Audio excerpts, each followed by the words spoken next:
Welcome to video 4 looking at standard CAN bus. Max speed of CAN bus 1 megabit per second. We'll look at what we call classic CAN, which is 500 kilobit per second as we move through the presentation. So here we are. What is CAN bus? A twin wire differential bus with voltages driven to 3.5 volts and 1.5 volts from a recessive voltage of 2.5 volts for binary signalling and communication. So there on the right hand side you'll see a typical CAN bus network, and the voltages there, how they mirror one another. The twin wire differential bus is connected to all ECUs and terminated with 120 ohm resistors. So you'll see again there, each end of the network. Now where they are is not always standard, but typically at each end of the network will be the termination resistors. CAN communication is bidirectional and it is event triggered message based protocol.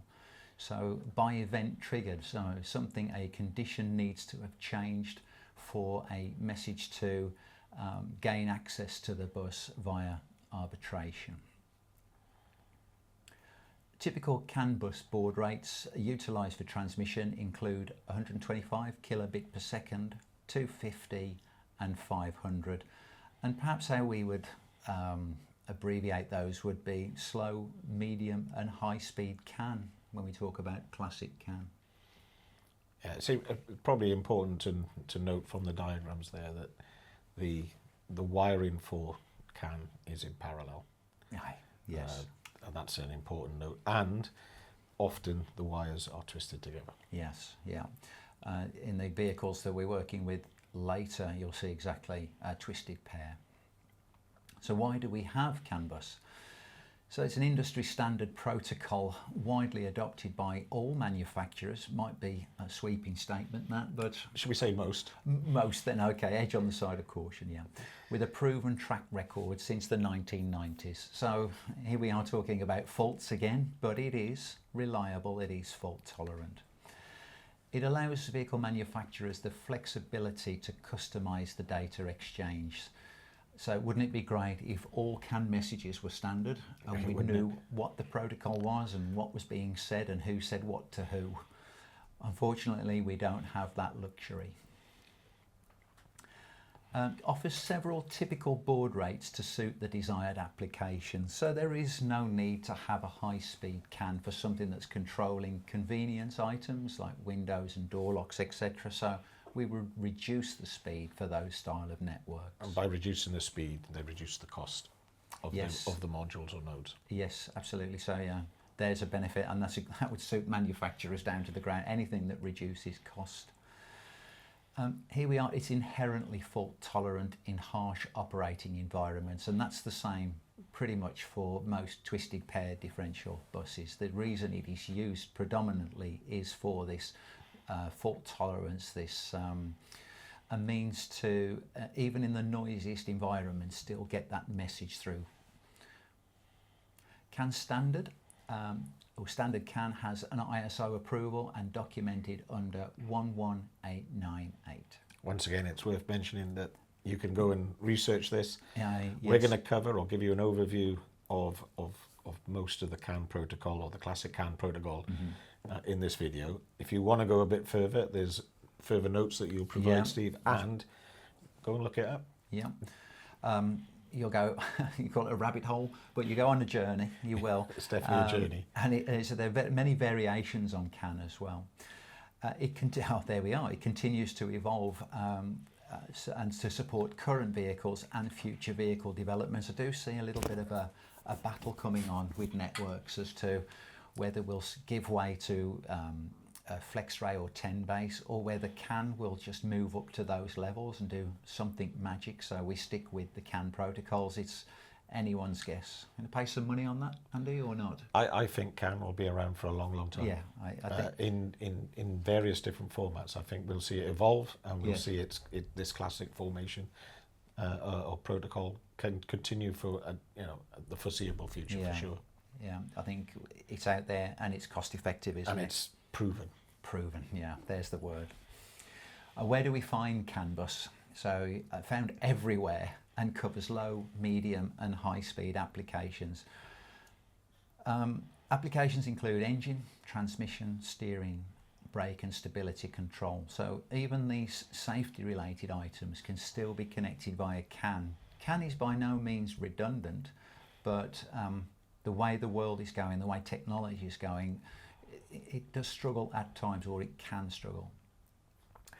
Standard CAN version 2 can be found in vehicles from the early 1990s, and variations on this classic theme remain in use today. So that's a long time. Yeah. I didn't realise, and again, this is researching just how long these features of these networks have been around. I think it was the Mercedes S-Class CAN yeah. for the first time in Europe. I'm sure some in America was even before that. So it's been so Mercedes first, though. Yeah. So it's a while back. So how does CAN communicate? The CAN bus is held in the recessive state at 2.5 volts. So consider the recessive state as its rest voltage. So the network is awake, but at 2.5 volts it is listening almost. And it's done by the CAN transceivers inside each ECU. We call this bus standby, so we are waiting. The CAN transceivers drive the bus voltages on the twisted pair to differing levels. So we go from recessive 2.5 to 3.5 on CAN high, and 1.5 from recessive on CAN low. Again, during signalling and what we class as communication. When there is signalling going on the bus, communication is in place. Whether that communication is received and understood is something that we have to prove. The CAN transceivers calculate the voltage differential between the CAN high and CAN low wires to denote a logic 1 or 0. So in this diagram on the right hand side, you'll see that we have CAN high going from 2.5 volts to 3.5 volts, and CAN low from 2.5 down to 1.5. If we subtract them from one another, we'll see that 3.5 minus 1.5 gives us the 2 volts. 2.5 minus 2.5 gives us 0. So there we have our differential voltage. Now then, just because they can, forgive the pun, is they flip this around. So when we're looking at what we've traditionally thought as being the voltage being high is a logic 1.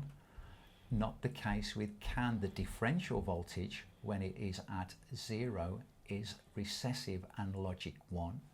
And dominant is when the bus is driven high, and that is logic 0.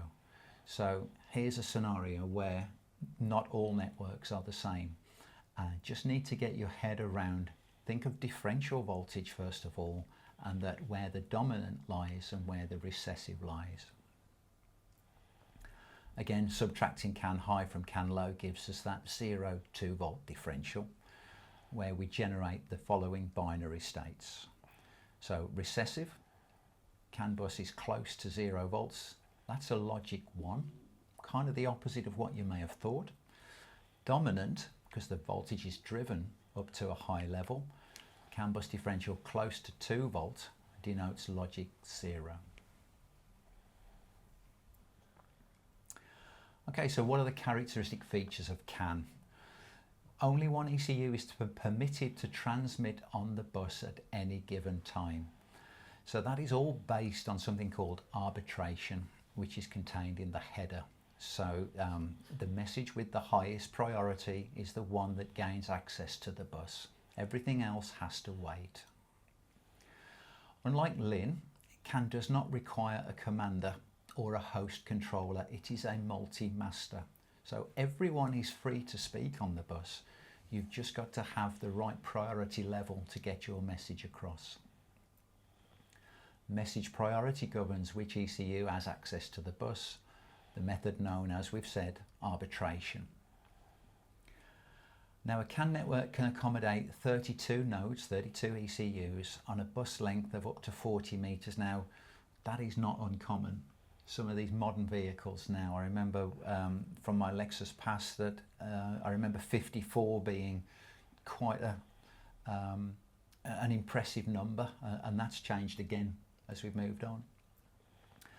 Maximum payload for classic CAN, the amount of bytes that can be carried in one packet, is 8 bytes, 64 bits. Now, like LIN, CAN ECU can act as a gateway for relaying converted CAN messages to other networks such as LIN. So this is where we get that translator, something on the CAN that needs to be passed on to the LIN network, whatever that may be, passes through the gateway, translates that CAN message into a LIN message, and so the message gets delivered, sent across. So what does it look like? Here is a single CAN message. We call this a packet, captured and decoded with PicoScope. So we see there CAN high, CAN low on channels A and B, and remember the differential A minus B in the math channel there, what we call, it's the math is simply, it's not another measurement, it's just a calculation of the data that you've already captured on channel A and channel B. So how is a packet formed? Below we have a single CAN message once again, and a classic CAN packet consists of 7 major segments, and like Andy said earlier, if you wanted to drill down further as to what they all mean and what they all do, they all have a role in forming this packet. Nevertheless, we'll go through just the 7 major segments at this point. We have one starter frame. That's an indication to everyone that a message is now about to be sent. Here's the important field, what we call the arbitration field, which contains the 11-bit identifier. That indicates the priority of the following data. Now then, if this was something urgent from the ABS ECU, it would have a low number, because a low number has a higher priority. The control field, this includes a coded value denoting the length of the data. Here comes the important bit, the data field. This has got all the information in that needs to be relayed and transmitted on the bus. This has the data in that everyone, or hopefully, is interested in. Maybe not all ECUs require this data, but they will all hear this data and they will all acknowledge. The CRC field, that's an error detection. You'll see this CRC, cyclic redundancy check. This pops up in the majority of networks, a method for informing the receiving ECU the message that's being sent. The receiving ECU checks that code against what it's received and can confirm that the message was delivered correctly without any transmission errors. And finally, this acknowledge field, this is very important. This is just a single bit. You'll see it right at the end of a CAN frame. It's confirmation message that it has been received. So this is all the ECU saying, yes, I receive and acknowledge the message, revealed by that slight increase in voltage right at the end of a packet. And finally, the end of frame, the relevant pause onto the next message. Again, here at point 8 in this diagram, you'll see that we reveal the baud rate simply by measuring the smallest bit. I've chose to measure actually the acknowledge bit. That's 2 microseconds, which translates to 500 kilohertz or 500 kilobit per second. So to summarize that, Steve, we've got once again some diagnostic gold contained within the packet, and understanding how a packet is formed can help you with your diagnosis. So Steve said at the end there, we know that the acknowledge field is always 1 bit, and it is a slightly higher voltage differential. So that information alone makes it easy to identify a bit to measure the baud rate. Remembering that with CAN we can have something that looks identical to this, but is transmitted at a different baud rate to donate a different network. So we need to know whether we're on fast, medium or slow CAN network, because we could have an ECU with 2 sets of twisted pairs coming out of it, and we need to know which network we're on. And an easy way of identifying it is from the baud rate, which is conveniently identified at the end of the message with that acknowledge field, which is in itself easily identifiable because it often has that extra voltage differential. And then if we talk about how we can see how errors can occur, the acknowledge field and the cyclic redundancy field, if we do the decoder, can help us with that information. But just looking at the CAN packet, we can see that's a nice, good, clean signal. That's very... It looks very textbook. Very, very good. It's unlikely to be that noise-free on a vehicle, but that is, if you like, the ideal image. Yes. But within all of that information, what we understand is CAN is a multi-master protocol, which means we have to, if everyone can speak, we must have a way of prioritizing who will speak first. And that's what's contained in that very first or after the start frame packet. The arbitration field contains that information, and that information you can get from the CAN decoder. There is diagnostic gold within that to make sure the arbitration's working within the network, because as we'll see when we start looking at measuring faults, if you have the wrong ECU speaking at the wrong time, or the wrong ECU accessing the network when it shouldn't, it can prevent anyone else from speaking. Yes, we'll see that. Luckily we have such an example, so that's good. Don't worry too much about the decoder. The guided tests for physical layer, they all include the decoder, so it will get you in the ballpark, get you start to looking at networks at a deeper level, actually what they're broken down into, and the logic states, what they translate to. So CAN bus tips. CAN ECUs will interpret a voltage of more than 0.9 volts as dominant level, and a differential voltage below 0.5 volts as recessive level. So here we are talking about 0.2 volts. These are the little bits of gold again that you will find it can still message when the voltages are not what we were expecting. The time span of the smallest bit reveals the baud rate. So 2 microseconds for 500 kilobit. So if that was 4 microseconds, that would be 250 kilobit per second. The packet identifier can be linked to an ECU based on message priority. So we'll often look at IDs and try and work out which ECU is assigned that ID. A little cheat we can try is disconnecting something and see what IDs we've lost. It's not always an exact science, but it gets you some way towards proving that ID number 4, for example, might be instrumentation. The lower the 11-bit number, the higher the message priority. So if you have an ID of 01, very high priority indeed. All ECUs receive data on the CAN bus and acknowledge accordingly. So it's important to note that once an ECU has gained or won arbitration and can get its message out there, everyone will hear it and acknowledge that they've received it. Remember that acknowledge bit right at the end of the packet. An acknowledge bit in a CAN packet will assist with CAN diagnosis where errors are reported. So you'll see that we've actually got a column in our decode table that contains the acknowledge bit. So you'll actually see in there that if you have, I think it's a 1, it will be flagged as red. There is an ECU that does not acknowledge the message sent.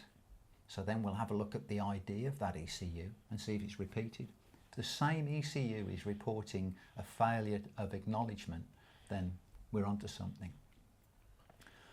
Voltage deviations in a CAN packet may provide a means to identify the ECU.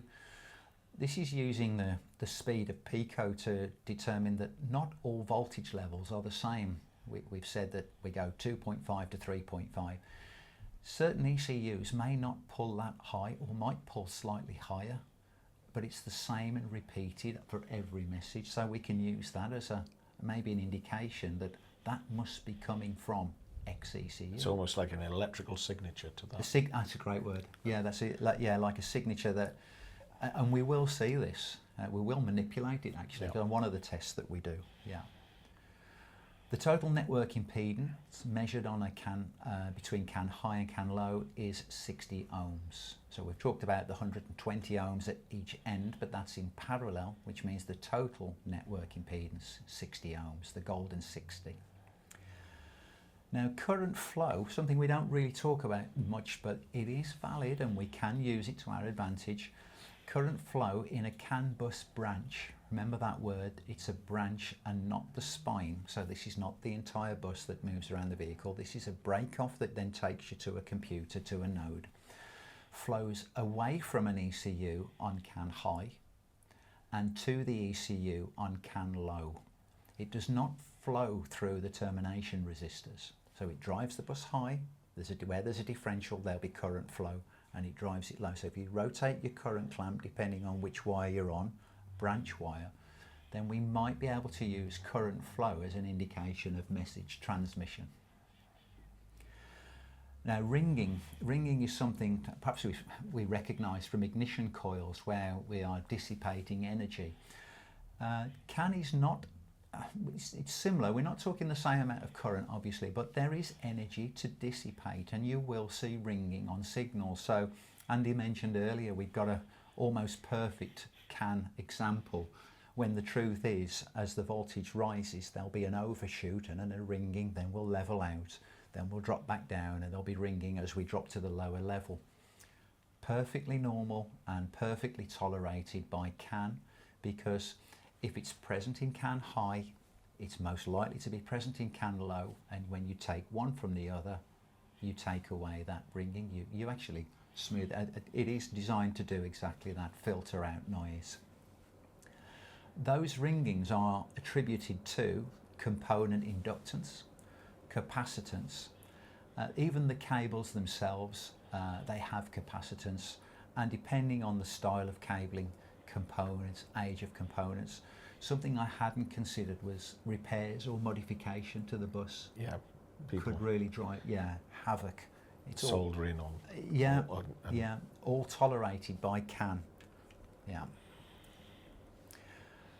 Okay, so with that, we're going to go and do some experiments with CAN in the workshop. We'll look at fault conditions and the kind of techniques that we can apply with PicoScope to diagnose those faults.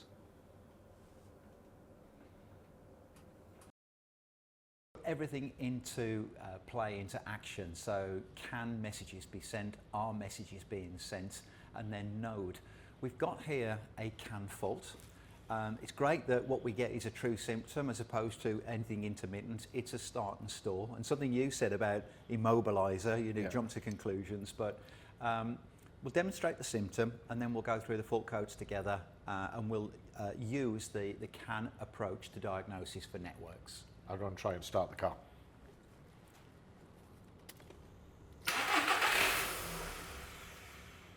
Well, that's good news. It played up. Yeah. That's a start and stall. There's definitely a fault, and there are a number of lights on the dashboard. Okay, that's exactly what we need. Let's have a look through the fault codes. First of all, symptoms is start and stall. Triangle warning light you mentioned. Yep. ABS light. Steering light on as well. With an audible beep. Oh, okay. No engine light. No. Okay. No engine light. Big clue, I think. Yeah. Have a look at the fault codes here. Let's just go through these. We've got, well, a number of components. We've got engine ECU reporting missing messages. One from the air conditioning ECU. We've got missing message from the ABS ECU as well. Stability control, cannot talk to the steering angle, cannot talk to engine control unit. Move down to instrumentation. That also is saying CAN message engine compartment, component defective. Yeah, and communication with the engine control unit. So a couple of clues there. Right? So taking those clues all on board at this stage, we'll start with the CAN process. So CAN messages be sent. Let's go with that. All right, following the principle of CAN messages be sent. That's our first step. We've made sure the vehicle is shut down, we've discharged it, we've taken that lead out. Remember, we joined the positive and negative to discharge the vehicle, taken that away. Don't leave that in while you're doing diagnosis. We're measuring the CAN impedance and looking at that, Andy, 89 ohms. First impression? And it's not good. And it's not right. It's definitely not right.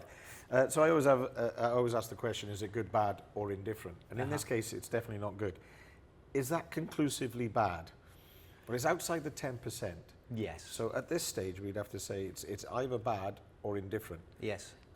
But if we consider the other evidence that's available to us, which is the fact that other modules or nodes on this network are able to give us fault codes, suggests there's some form of communication. So there must be something going on, taking place.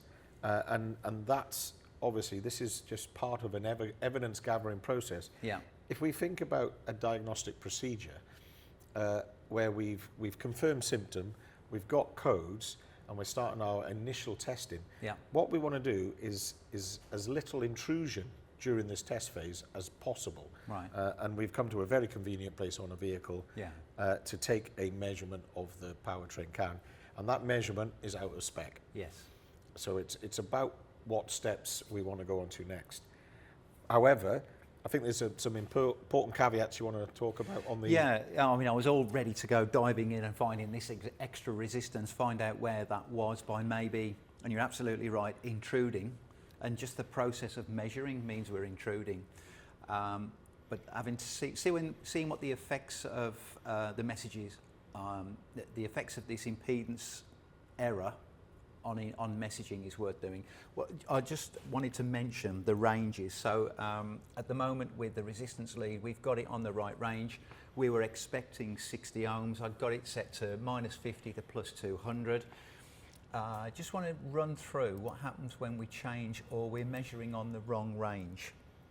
If you leave this on auto, PicoScope will set the range for you, so you won't have to worry about this.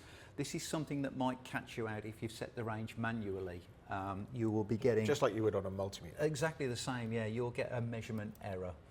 So I've gone for 20 kilo ohms. It's brought our resistance value down to 73. Now all of a sudden 73 is closer to 60. Yeah. So... a little bit more indifferent than bad now. Yeah, yeah. And if we go right the way up... Oh, hang on a second. How about that?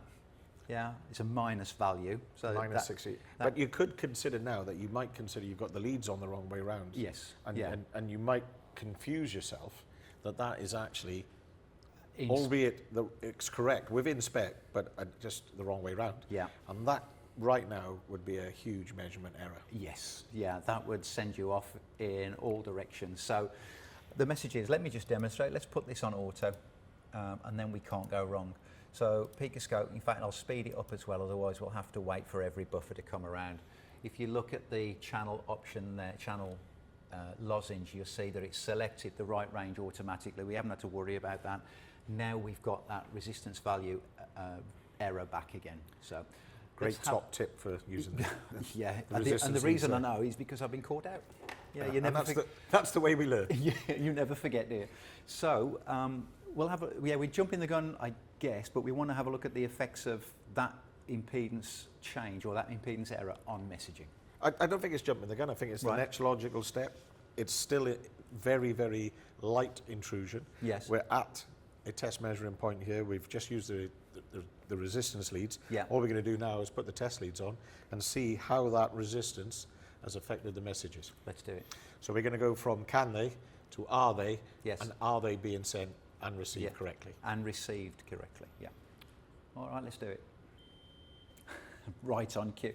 So there's one of the errors that we're tackling as well, is there is a periodic chime from the instrumentation because of this network fault. We've moved straight on, we've gone to are messages being sent. We kind of know they are because you mentioned about we can communicate, we can get fault codes.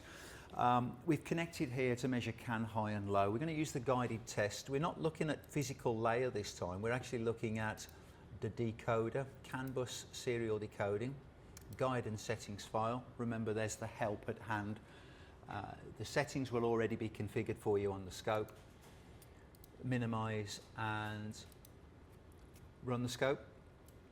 And I guess it's in your heart, you just want the answer to pop out at you, don't you? You do. You just want to see it not look like CAN at all. What's becoming apparent already, I don't know, you can see there, Andy, is the amount of red that is popping up in the math channel, which is what we're decoding on. Let me just change the decoder. In fact, let's pause, because all we have to do here, the data won't change. No, it was the data, the errors won't change. We seem to have a lot of errors coming up.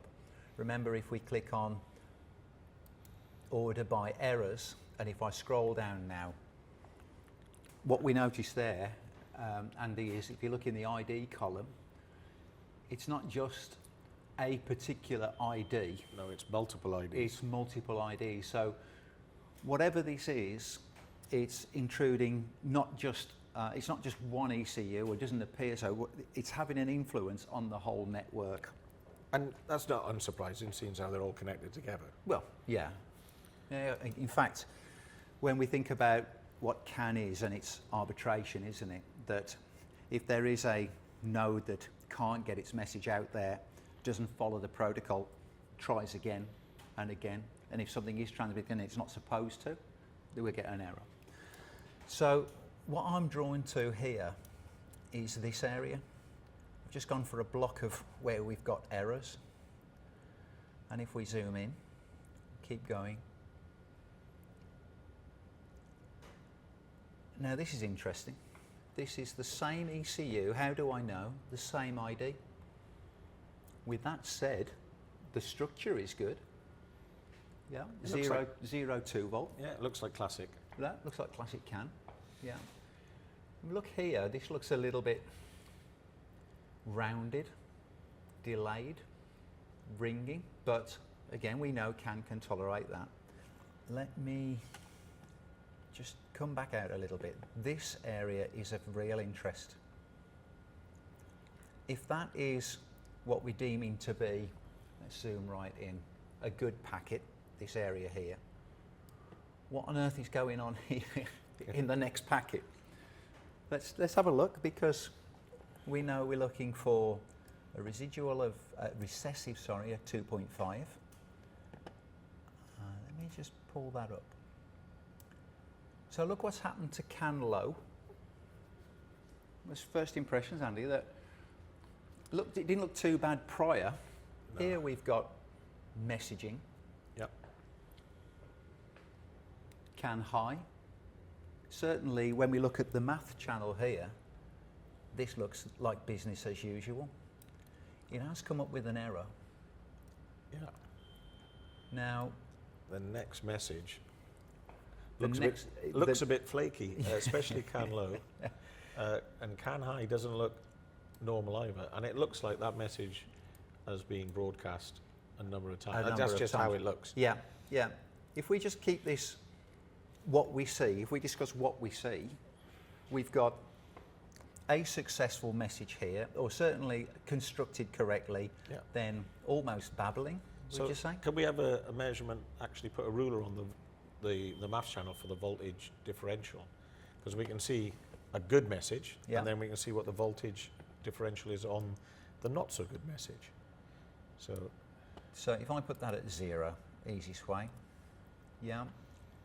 So there we said 0.2 volts. Yeah. So that's actually a little bit over 2 volts, which is interesting. Yeah. That may be of interest in itself. That's worth bearing in mind then. Yeah. Okay, so we say 0.2 volt, we've got 2.8 volt. Yeah, and then go to the where a message has been. Well, we'll go the next one along then here. Yeah. Let me just zoom in. And there's been,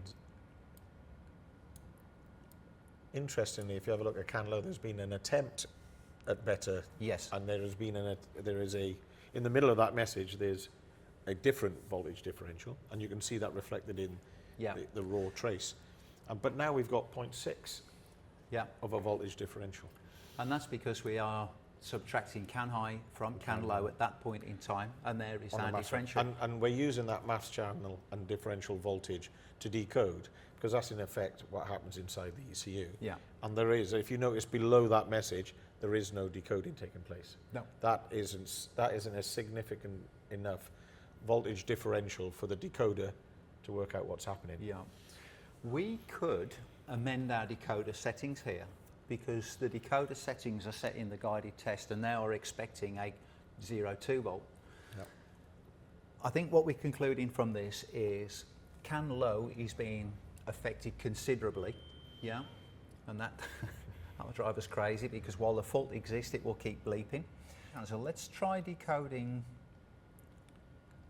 this area here. So rather than having a threshold set to 1 volt, which it's simply not going to decode upon, let's pull this down and say our threshold now is 0.25. Yeah. See if we can decode that. So we're amending the decoder to suit the signal that we've got. 250 millivolts. We'll leave the hysteresis set as it is. We're just seeing if we can make this work to our advantage.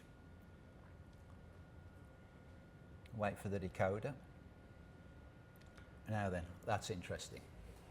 What does that tell us?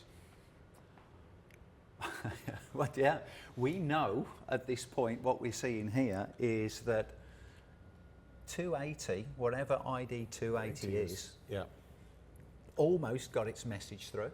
We've had to amend the decoder, but it would be great to know what ID 280 is. it would. Yeah, because I think that could help us point toward where our fault lies. All right, so I think we'll stop at this point and we'll just recap, but please bear that in mind what we did. We actually changed the decoder settings to meet the thresholds of the corrupt signal, yeah, so as we could get additional data from the network. On that then, we'll actually save this data, and I'm actually going to put it on the waveform library. As long as we specify that this is incorrect, Yep, this vehicle has an error, it'll enable anybody who's watching the video to go to this and find this waveform, pull this down and actually look, because when we discover what this problem is, it will certainly help with training others, give you a pointer as to something to look out for. Yeah. When we come to put on the waveform library, we've just got to make sure that we populate the vehicle details correctly. So we've already worked on this vehicle before. This is the important bit. It's CAN high. Notice that the save and upload button is greyed out until we populate this correctly. CAN low. It's bad. Make sure that we get that in there. Note here that, so we put this vehicle has multiple CAN errors.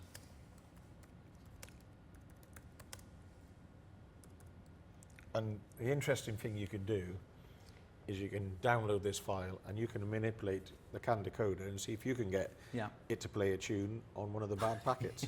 Yes, I think it's going to be great for, certainly as a training thing. Absolutely. Demonstrating, what to look out for, especially when we find out what's wrong. Just another one here, we're actually uploading 40 megabyte up to the waveform library. We can reduce this in size. We know this buffer, we've got 5 buffers, has the waveform of interest. Let's just save the current one. So now it's just going to be 8 meg. Save and upload. So I think that's that gone. Just check. Yeah. Yep. Just wait for that to appear. There we go. All right, that's up there for anybody to download and start investigating yourself.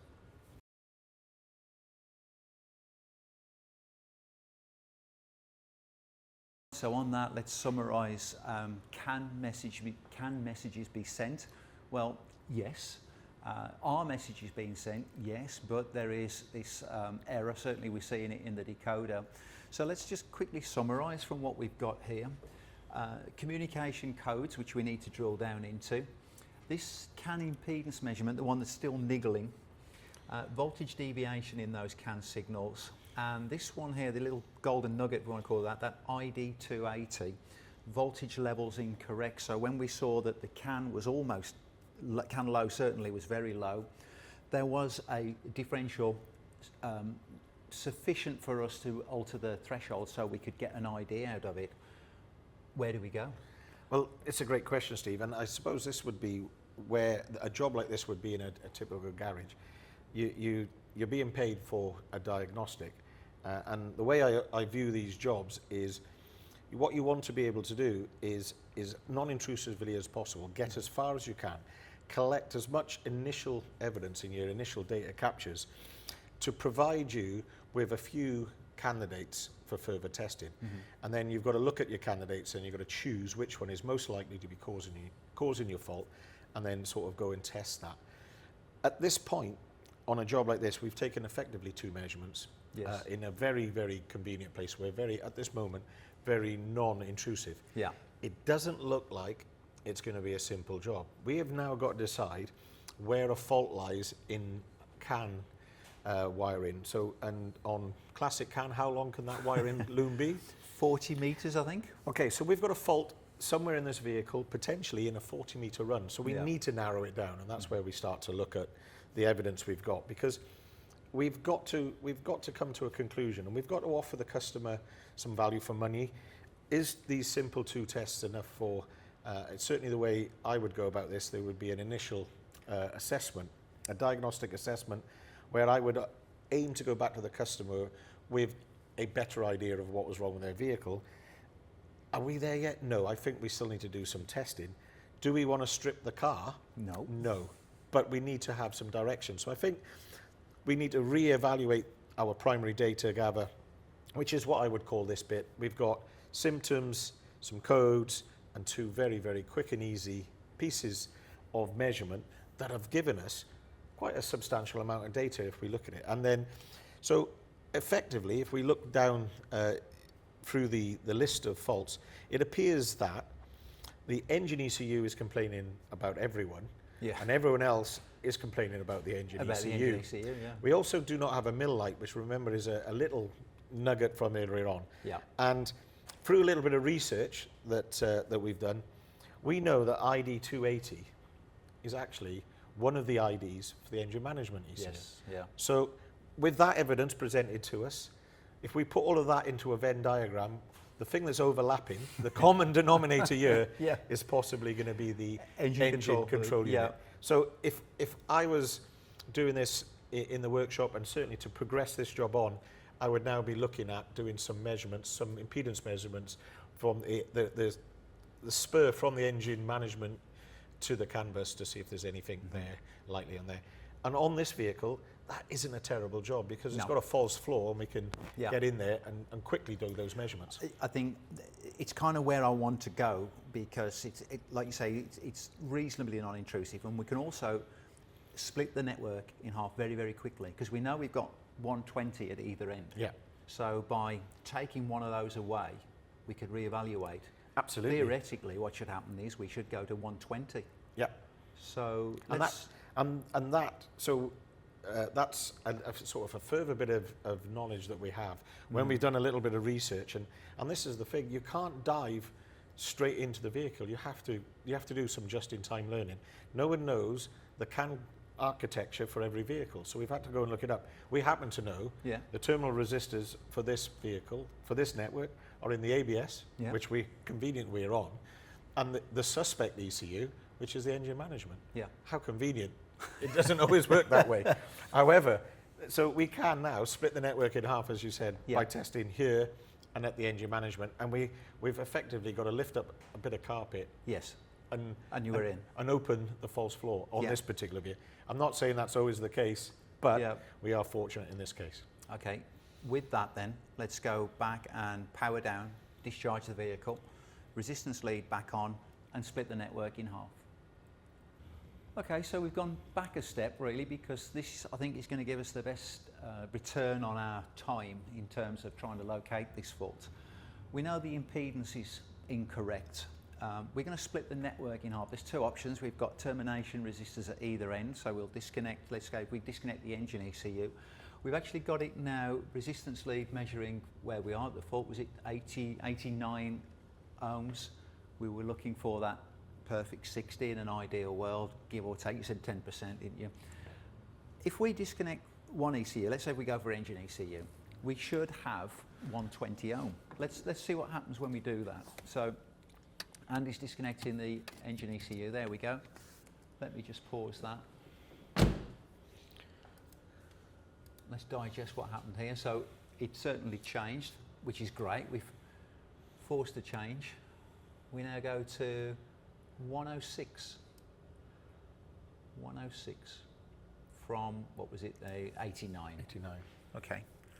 How do we digest that information? I mean, I was expecting 120. If we went with a known good, we say 10%. I think we have measured this when there was no fault on the vehicle. We had 57, so that would be 114, wouldn't it, per per resistor. We're at 103. How about if we flip that around? Let's reconnect and then disconnect ABS ECU, because theoretically it should be the same. It should. Theoretically. Agreed? It should. Yeah, okay, let's do that. Okay, so we'll run the PicoScope. We'll leave the resistance lead as it is. We'll set on auto. Andy connects the engine ECU back. We end up with where we were, sort of 89. I'll disconnect ABS ECU. It has termination resistor in. Oh, that's interesting. Oh. So we'll let the resistance lead scale that. Well, let's pause that. Right. What's your thoughts now? That is completely not what we were expecting, but now starts to make a little bit more sense. It does make sense if you consider or the maths involved with parallel resistance. Parallel circuits, yeah. Then nothing's easy, remember? No, and nothing worthwhile is. Yeah. So we now have discovered something that's pointing us in a particular direction. We don't, without sitting down and analysing it, it's all a bit confusing. And yes, and at first face it is. And you probably do need to make, and top tip I always use, I write it on a whiteboard. Yes. The results as I get, and then I can step back and have a more realistic view and go, yes, what have I just seen? And instead of it slapping you in the face like a wet kipper, which is what that just did, what you can do then is sit down and take a little bit of time and look at your results and say, what does that actually mean? Yeah. And Steve, what does that actually mean? Pass it back to me. Okay, so 120 ohm in parallel. We disconnected 1/2. We ended up with, was it close by? Kind of what we were expecting. 103, yeah. It wasn't, it was close. We've done it the opposite way, and now we've got 309. So how I interpret that is we must have a high resistance in 1/2 of the network. Yeah. Certainly between this measurement point, we've taken away one 120 ohm resistor. Between this point and engine ECU. My next bet really would be to start going to the next measurement point, which I think, floor up. I know there's a number of connectors there in the floor we could go. We could, and you rightly said, we said 40 meters of cable, didn't we? We need to go strategic points on the network and start measuring. But also there's, if we refer back, as I say, that big helicopter view right up front here, what other ECUs are affected? There were two ECUs, instrumentation and ABS, were pointing the finger or got no communication with engine ECU. Yeah. We know that. We had an ID that we know was linked to engine ECU, and the voltage was down. Yeah. But that's what I'm saying. With the evidence we have, we were able to talk to those other ECUs. Yes. Can we? And we were even able to talk to the engine ECU. Mm-hmm. But all the other ECUs are complaining about the engine. The Yes. engine's complaining about everyone else. Yes. Is there any one, therefore, ECU that stands out, other than engine, in the entire story? No. So I think you're right. I think we would start, this fault is probably isolated at wiring between the engine ECU and the bus. And the network. Okay. So is that possible? It's in parallel, isn't it, Steve? Yeah, but I mean, it'll be a branch. Ah. Yeah. Well, explain a branch. How does that? Okay, so we've got a CAN network which would have a spine, so the main bus, as it were. In a perfect world, everybody would be on the bus. What we have is branches stemming off. If we had well, it could even be termination, couldn't it? The actual connector on the ECU itself. Yeah. That could itself give us an increase in resistance. So, knowing the vehicle as we do, there is a typical connector that could give us this issue because of the way the bus is organised inside the vehicle. But I'm now focusing toward engine ECU and its path to the branch, to the bus, the branch. The branch. Should we test that? Let's do that. With the ABS ECU disconnected, we know we've got the termination resistor out of the circuit here. Two options. We've now gone to the engine ECU, disconnected the main connector there. We've gone from CAN high to the branch connector, continuity good, close to zero. We've gone to the CAN low pin at the engine ECU to the branch connector, and here we have, well, it's 500 ohms. Now that surprised me, but there again, when you think about resistors in parallel, that's the key thing. Where this has all changed. So Ben, do you want to come and have a look at what we've done here, how we've connected in? So there we have a backpinning probe on CAN low at the engine ECU connector. It's disconnected, of course, so we've got no termination resistors influencing the circuit in any way. And then you see the black connector over there, the black backpinning probe onto the branch connector, onto the main bus. Between those 2 points, there is a resistance of 500 ohms. So now I think we're safe to go to our customer and say, that's really what we want to dig into. It doesn't look like there's a lot of harness there, but I'm not sure. But we have enough evidence now. Let's recap on how we ended up with this resistance of, was it 90 ohms? When we seem to have a 500 ohm resistance in a cable. So let's revisit the theory here. So we've got the actual diagram up of a CAN network. We've got a 120 ohm resistor at each end of the network, but we've added in what we discovered here, which was this 500 ohm resistance. So how does that come down to, well, when we actually do the maths, which is clinical, and we're assuming 120, when we know that's not the case, we've got this small marginal error. But if we break this down, if we were to take, first of all, let's look at resistors in parallel. 120 at one end of the bus, 620 at the other, because this 500 is in series with this 120 ohm here. When we do the maths there, we come out at 100 ohms. Remember, resistors in parallel, the total resistance is always less than the smallest resistor in the circuit. So whilst not quite 90 what we had, in the ballpark because we weren't quite 120 at either ECU. Now then, when we disconnected the one ECU, which was the ABS, and we left the engine management connected, we ended up with this, what was it, 300 and something? Yeah. 339. 339. So, is there such thing as a nice fault? I think it demonstrates how important impedance is, having the right impedance, and also this using to our advantage the fact that we could split the bus in half by using the known termination, known resistors in the circuit, and now we have enough evidence to at least open up the harness or dig deeper into the footwell, because it only looks to be a short piece of harness. So, and it's important to distinguish here between the diagnosis and the repair element of the jobs, from my point of view. Yes. So at this point, diagnosis is finished. We know what's wrong. Yes. Do we need to know exactly where in that harness that fault is? No, because we don't know if the customer wants to repair it. Okay. So to proceed further now would be a mistake by the garage.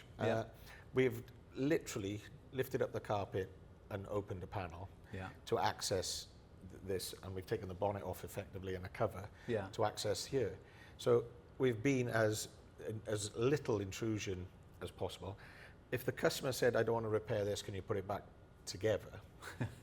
It's seconds, isn't it? I think I'd be broken. Yeah, but it would be literally minutes rather than hours. Yeah. And there's no foul, no harm.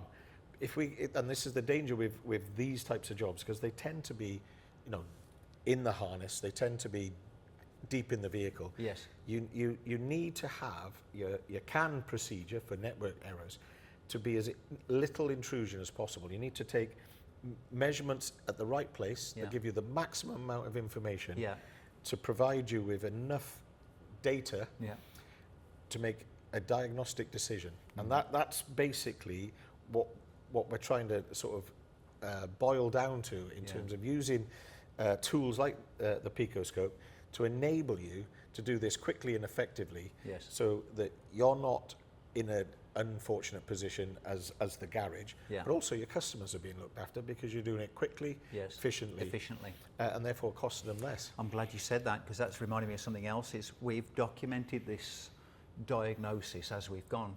We took a number of measurements, file, save as.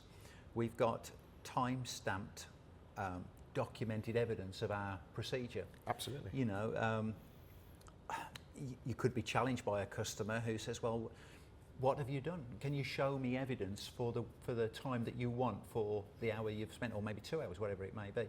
I like that we document and we've proven. Yeah, I call it storyboarding invoicing. Storyboarding invoicing. Yeah, you can tell the story of the job. This is what we needed to do. Yeah. So if the customer give us the go ahead to repair this vehicle, the final stage in the repair would be proving that everything was all right again. Yes. And we've got any number of tests we can do to prove this network's all right. Yes. We could measure the impedance, and it should be back to normal. Yeah. We could measure the signals are being sent, and they are being sent and received. All using, still those same very non-intrusive methods we use to get to this juncture. Yeah. So bear that in mind as well, because you don't want to just turn the key and hope for the best afterwards. you want to prove it's right. Yes. And your final test in the diagnosis, which is still probably, you need to keep a little bit back in that diagnostic time that you're going to charge to prove the fix. To qualify the repair. Yeah, it's something that we kind of overlook because we've cracked it, we're happy, everything's running, car starts and runs fine now. Get that little bit of conclusive evidence at the end that qualifies the repair. Yeah. And when the customer asks, what did you do? Well, this was it, the measurement before, this was the measurement after. Yeah. It's Sesame Street, I call it, Diagnostics. Right. Yeah, spot the odd one out. Yeah. One of these is not like the other, and all of that good stuff. So, and there you are. So that's, I think, what we should do next. Yep. Okay. Should we fix it? We'll fix it, and then we'll just do the impedance measurement and prove that it starts.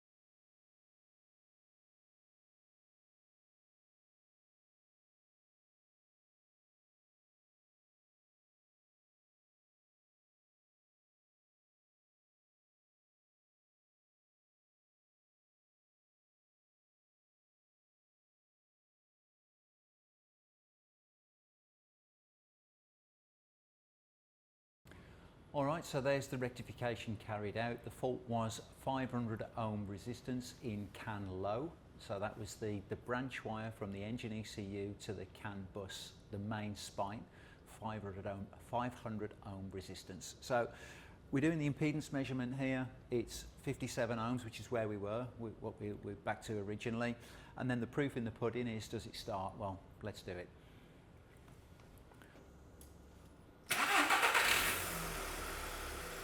At this point, the resistance lead is not connected. Obviously, we don't want the resistance lead intruding onto the CAN network. Okay, that's cool. Done. All right, as a final check, we know that the impedance is okay. We're just running a check to see what CAN data is out there. Are messages being sent? Are they being acknowledged? And yes, you do see the occasional error come up. That's because we haven't calibrated the steering angle sensor. The vehicle hasn't turned a wheel since we've rectified the fault. However, this is why we verify, or we should be verifying. We've noticed something quite intriguing when we turn the ignition off. So, Andy, if you could do that. Just notice CAN high and CAN low here. So,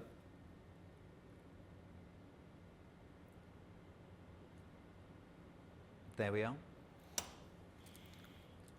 All of a sudden, we seem to be getting this sort of block of data and multiple errors if you look in the decoder table. But I have the key in my hand. ID 280. Let's speed this up a little bit. So we're going to change the time frame on PicoScope so we can see with a little bit more clarity exactly what is happening. We've got a situation here where we've got repeat messaging from something on the network. Remember, we're connected here on the network at the ABS ECU. but we seem to have what we call babbling. This is a computer that is sending, but there is no acknowledge, so it keeps sending and sending and sending. It actually breaks the rules of CAN. It shouldn't be doing this. It should try for a certain amount of time and then go offline and then try again. So we happen to know with the knowledge that we've gained that ID 280 is the engine ECU. We know that. But how about if you didn't know that? Where would you go? You've got 6, 7 ECUs, let's say, on this network. It's no different to the previous fault. You're now faced with some stark choices, aren't you? So once again, just in time learning, some research. Can you find out what that ID is? If you couldn't, it would be a process of elimination. You could unplug them, but that could also introduce errors, and it's probably less desirable. But there's got to be another way. It may not be any quicker necessarily, but it might be a little bit safer. Yes, and that is as non-intrusive as possible, because if we do influence the network, we could turn off the babbling ECU. We're going to use a current clamp.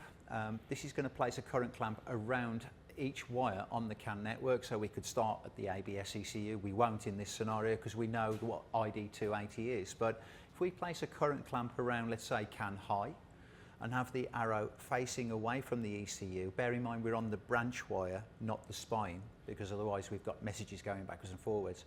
We'll identify that when ID 280 is transmitted, our current rises slightly. If you want to do it the other way, if you want to go CAN low, you can do. Just make sure that your arrow is facing the ECU.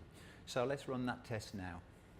So with the arrow on the current clamp facing away from the engine ECU, we wrap this current clamp around CAN high, and we expect, if 280 is the babbling ECU, that the message would be leaving out on the CAN high wire, and for our current to rise at the same time as ID 280 is transmitted. With the current clamp connected then on the branch wire, CAN high we've chosen, with the arrow facing away from the ECU, we now need to make some amendments in the software. Be aware that when you connect a current clamp, the bandwidth limit is selected by default.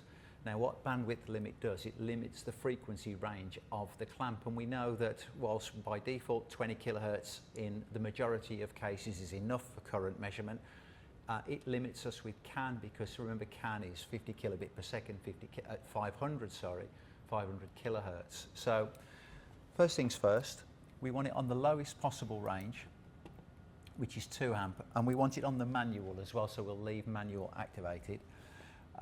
We're going to turn off bandwidth limit and then run the scope, and at the moment it doesn't look very clear. There's a few more tweaks we can make. We want to change the scaling and then apply some filtering. So let's change the scaling. So there's 2 ways to do it. We could go to channel options and use a display and then scale up. At the moment it just looks like a complete mess. Let's pause the scope there. And then there's the offset as well. In fact, look at that. The CAN network's just gone to sleep after all that babbling. Okay, so we could change the scale. Now we can apply some filtering. So we'll use the low pass filter. Click activate and then scroll all the way up. And if I pull the ruler down here to 0, we can see that when the ECU starts messaging how the current flow rises, we get to the end of message, it returns to 0. Next transmission rises again and then returns to 0. So we know that current flows from the ECU onto the branch when ID 280 is transmitted. Our offending ECU in this scenario is the engine ECU. Okay, so we'll run through some typical faults that you get on CAN circuits, if there's such a thing as a typical fault, but we often hear short to ground, short together, short to positive. I think there's a few myths about what happens on a bus network when you get these kind of fault conditions. So with a bit of luck and a prevailing wind, we're going to hopefully introduce a number of faults all in one buffer. So let's see how we get on. We'll do a short together, short CAN high to positive, short CAN low to positive, and then short CAN high and low to ground, and just see what the influence is on the transmission of data. CAN high, CAN low short together, CAN high short to positive, CAN low short to positive, CAN high short to ground, CAN low short to ground. Okay, let's have a look at those results. So if we start at the beginning, that was CAN high, CAN low shorted together, no communication as you'd expect. Next was CAN high short to positive, well, both have overranged. Next was CAN low short to positive, that's this area here, no communication. Next one was CAN high short to ground, and we have no communication. The interesting one, however, is CAN low short to ground. So here, if I zoom right in, just give that a second to settle, we see that CAN low is at 0 volts. CAN high, however, is still transmitting. And we end up with, we're not quite 0.2 volts because we've got a different differential, but nevertheless, when we short CAN low to ground, communication is still possible on CAN high. So why is that? So the rules state you must have 900 millivolt differential to transmit a dominant bit. So here we have CAN high, still transmitting, admittedly not from 2.5 because the threshold has changed. It's actually transmitting from just above 0 up to 3 volts. CAN low is at 0 volts. Nevertheless, when you do the differential between the two, there will be 900 millivolt difference. However, if we short CAN high to ground, CAN low, if CAN low was still to transmit, it would be 2.5 down to 1.5. That would never, the differential between that and 0 would never be above 900 millivolts, in which case the transceiver, the microcontroller, will not make attempts to transmit on CAN.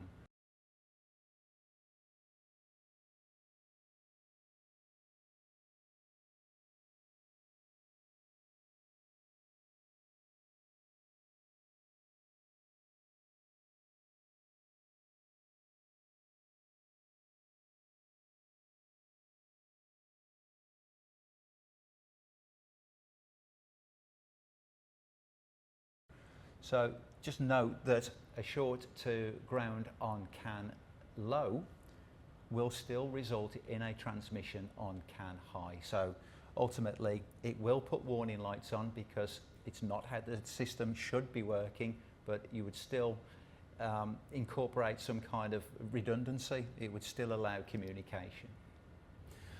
Okay, so with that we can prove that CAN high can still transmit when CAN low is shorted to ground.